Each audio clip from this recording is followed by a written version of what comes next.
વડોદરા મહાનગરપાલિકાના ભ્રષ્ટાચારને લઈને આજે વડોદરા મહાનગરપાલિકાની વડી કચેરી ખાતે સામાજિક કાર્યકરો સાથે મહેન્દ્રસિંહ રાઠોડ આજે વડોદરા મહાનગરપાલિકાની કચેરી ખાતે પહોંચ્યા હતા। વડોદરા શહેરમાં જે પણ વિવિધ ઘટનાઓ ઘટી જેમ કે બોટકાંડ, કચરાની ગાડીમાં નિર્દોષ બાળકનું મૃત્યુ થયું, ખાડામાં પડીને મૃત્યુ પામેલા લોકોને કોઈપણ પ્રકારનું આશ્વાસન પણ વડોદરા મહાનગરપાલિકાના મ્યુનિસિપલ કમિશનર તથા મેયર તથા પદ અધિકારી દ્વારા આશ્વાસન આપવામાં ન આવ્યું હતું। જ્યારે સામાજિક કાર્યકર મહેન્દ્રસિંહ રાઠોડનું કહેવું છે કે પૂર્વ મ્યુનિસિપલ કમિશનર દિલીપ રાણા ઉપર એન્ટી કરપ્શન બ્યુરોએ ગુનો દાખલ કરીને ફરિયાદ કરવામાં આવી છે તેવું તેમણે જણાવ્યું હતું, જેને લઈને આજે વડોદરા મહાનગરપાલિકાની વડી કચેરી ખાતે મહેન્દ્રસિંહ રાઠોડ તથા તમામ સામાજિક કાર્યકરોની માંગણી એવી છે કે તમામ ભ્રષ્ટાચારીઓને રાજીનામા લઈ લેવા તેની માંગણી સાથે આજે વડોદરા મહાનગરપાલિકાની વડી કચેરી ખાતે પહોંચ્યા હતા।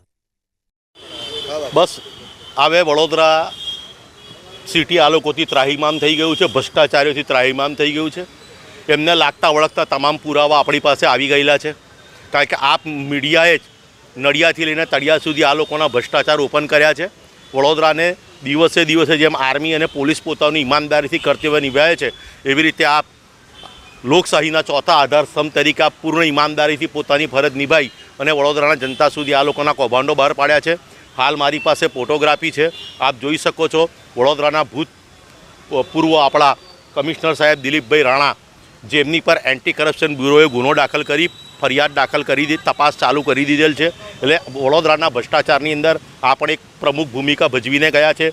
એ આ ચૂંટાયેલી પાંખો આપણી કોઈપણ મૃતક પરિવારને 12 બાળકો હવે બહેનો જે મર્યા, ડોર ટુ ડોરમાં નાના બાળકો મર્યા, ખાડાઓમાં પડીને નિર્દોષ લોકો મર્યા, એમને કોઈ બી પરિવારને આશ્વાસન આપવા કે બે શબ્દ આશ્વાસનના હાલ દિન સુધી કીધા નથી। અને આ બધી ચોર મંડળીઓ આપ જુઓ કે આ બધા જ દિલીપભાઈ રાણાને અભિનંદન આપવા માટે એમની પાસે સમય છે, પણ વડોદરાની પીડિત પરિવારોને આશ્વસ્ત કરવા માટે અને વડોદરામાં જે રાક્ષસરૂપ વિનોદ રાવ જે વડોદરા માટે રાક્ષસ સાબિત થયો, એના માટે આમાંથી આ એક પણ વ્યક્તિ એક શબ્દ વડોદરા તરફી બોલ્યા નથી। એટલે આ લોકો મેવા ખાવા આવ્યા છે, વડોદરા શહેરનું માકડ જેવું લોહી પીવા આવ્યા છે। એટલે અમે માંગણી સાથે આવેલા છે કે તમારે સેવા સદનમાં બેસવાનો કોઈ અધિકાર નથી।